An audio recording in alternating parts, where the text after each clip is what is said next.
यह विचार आते ही उन्होंने मुड़कर इस वृद्ध को तुलनात्मक दृष्टि से देखना चाहा, पर तब वहाँ उस सीट पर कोई भी न था। पुष्ट रूप वही मुस्कान बिखेर कर महाराज जी ने महिला की तुष्टि भी कर दी कि मैं ही तो था तुम्हारे साथ, बस मैं उस दिन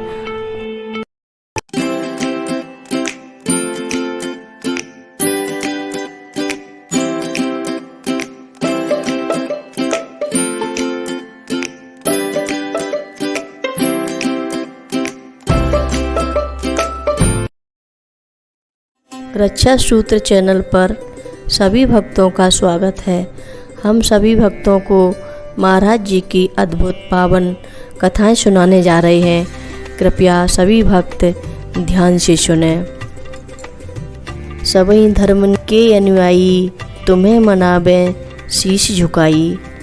परम कौतुकी बाबा जी महाराज की अपने भक्तों के साथ तथा जनता जनार्दन के साथ भी मनोहारी लीलाएं तो प्रतिपल होती रहती थीं। लगता था एक बृहद परिवार के मध्य पितामह अपने अबोध नाती पोतों के साथ इन बच्चों की क्षमता अनुसार रहस्यात्मक विनोदपूर्ण खिलवाड़ कर रहे हैं। बिना उनकी समझ में कुछ आए, बिना कुछ पल्ले पड़ते, एक बाजीगर की भांति अपने चमत्कार दर्शाते, अधिकतर सभी मूक बधिर की तरह उनकी लीलाओं के या तो पात्र बने रहते या फिर दर्शक। इन प्रतिपल संपन्न होती लीलाओं की कोई मिति न थी, कोई सीमा न थी, परंतु जो कुछ भी होता रहता वह केवल खिलवाड़ भर न होकर उनकी दया करुणा की कल्याणमयी लीलाएं ही होती।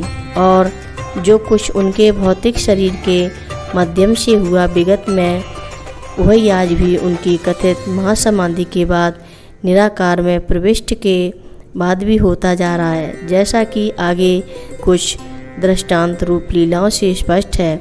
मैं कहाँ गया हूँ, यहीं तो हूँ, कह चुके हैं अपनी स्पष्ट वाणी में। अनेक भक्तों से विभिन्न अवसरों पर महाराज जी की ऐसी प्रत्यक्ष अप्रत्यक्ष साकार निराकार रूप लीलाओं का वर्णन करते करते थक उठती है जिब्या भी, लेखनी भी। कहाँ तक उलीचा जा सकता है बाबा जी महाराज का लीला महासागर। फिर भी स्तुति में दृष्टांत रूप कुछ और लीला कौतुक यहाँ वर्णन किए जा रहे हैं। महाराज जी ज्ञात अज्ञात रूप में न मालूम किन किन स्थानों देश विदेश में भी प्रकट होकर लीलाएं करते रहते थे। कहते भी तो रहते थे कि तुम अपने 2-4 लड़कों से ही परेशान रहते हो, तुम करते रहो हाय मेरा मुंडा, हाय मेरा चुंडा, मेरा तो सारा विश्व है, हजारों लाखों लड़के हैं, हम नहीं होते परेशान। उक्त कथन के संदर्भ में दृष्टांत रूप में एक लीला एक अमेरिकन महिला श्रीमती हीथर थॉम्सन से संबंध रखती है।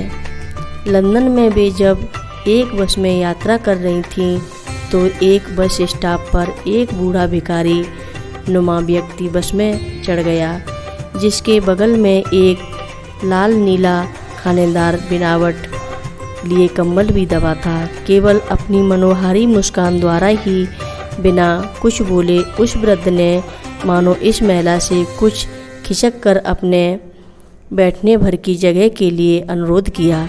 बूढ़े की आयु और उसकी वह मधुर मुस्कान देखकर श्रीमती थॉम्सन मुग्ध हो उठी और कुछ खिसक कर बूढ़े व्यक्ति को बैठने की जगह दे दी। सभ्यता की सीमा के भीतर बंधी महिला ने उन वृद्ध की तरफ पुनः देखा, उचित न समझा, पर उनकी वह मुस्कान से भूल न सकी। तभी एकाएक इनको न मालूम कि किस प्रेरणा बस याद हो आया कि अपने मित्रों से वे सदा यही सुनती रहती थीं कि भारत के एक महान संत महाराज जी भी सदा एक कंबल ओढ़े रहते हैं और कि उनकी मुस्कान बहुत मनोहारी होती है। यह विचार आते ही उन्होंने मुड़कर इस वृद्ध को तुलनात्मक दृष्टि से देखना चाहा, पर तब वहाँ उस सीट पर कोई भी न था। ये आश्चर्यचकित हुई, सोचती रह गईं कि वेग से चलती बस से ये वृद्ध महाशय कब कैसे उतर गए। अब इस महिला के अंतर में यह विश्वास घर कर गया कि ना हो ये वृद्ध महाशय महाराज जी ही थे और भारत जाकर महाराज जी के दर्शन कर पाने की इनकी अभिलाषा दिन पर दिन उत्कट होती चली गई। पर इनके पास इतना द्रव्य न था वे यह यात्रा कर पाते। घट घट की जानने वाले महाराज जी ने तभी इनके मित्रों आदि को प्रेरित कर इनके लिए समुचित द्रव्य की व्यवस्था भी संपन्न करा दी और शीघ्र ही इन्हें भी कैची धाम में अपने समक्ष उपस्थित करवा लिया। दर्शन के समय इन्होंने पाया कि महाराज जी वही कम्बल ओढ़े हैं जो लंदन में बस में उनकी बगल में दबा था। वही लाल नीला रंग और वही बनावट और पुष्ट रूप, वही मुस्कान बिखेर कर महाराज जी ने महिला की तुष्टि भी कर दी कि मैं ही तो था तुम्हारे साथ बस में उस दिन। अमेरिका में ताउस आश्रम के प्रबंधक मिस्टर जॉन केन नामक अमेरिकन ने भी अपना एक विचित्र अनुभव सुनाया। मेरी कार लेकर मेरा एक मित्र जब ताउस न्यू मैक्सिको अमेरिका में घूम रहा था तो उसके पास ड्राइविंग लाइसेंस न होने के कारण वहाँ की ट्रैफिक पुलिस ने उसे दबोच लिया।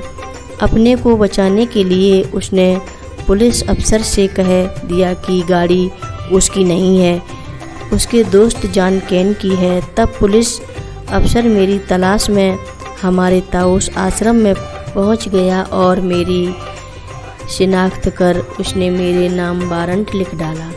परंतु तभी उसकी दृष्टि ऊपर को उठ गई और उसे दीवार पर टंगी महाराज जी की एक बड़ी फोटो छवि दिखाई गई। छवि देखते ही उसने मुझसे तेज़ आवाज़ में पूछा, यह किसका चित्र है? कौन है यह आदमी और कहाँ है? मैंने सीधा सा उत्तर दे दिया कि यह चित्र मेरे गुरु महाराज जी का है जो भारत में है। तब यह भौचक्का सा हो बोला, यह आदमी तुम्हारा गुरु है और भारत में रहता है। इसकी तो हम कुछ सप्ताह से भारी तलाश में हैं। इसके पास शायद कोई वीज़ा, पासपोर्ट आदि नहीं है, किंतु यह कभी इस सड़क पर तो कभी उस चौराहे पर दिखता रहता है, कम्बल ओढ़े, और जैसे ही हम इसके पास इसे पकड़ने जाते हैं तो यह गायब अदृश्य हो जाता है। तब पुनः सोच में पड़ने के बाद पुलिस अफसर बोल उठा, जब ऐसी शक्ति सामर्थ्य वाला व्यक्ति तुम्हारा गुरु है तो तुम्हें ही पकड़कर हम क्या कर लेंगे, जाओ तुम मुक्त हो। और ऐसा कहते उसने मेरे नाम जारी वारंट फाड़ डाला। हर रोज़ महाराज जी की कथाएं सुनने के लिए रक्षा सूत्र चैनल को अवश्य सब्सक्राइब करें, शेयर करें और लाइक करें। महाराज जी की लीलाएं अपरंपार हैं और ये दुनिया से परे हैं।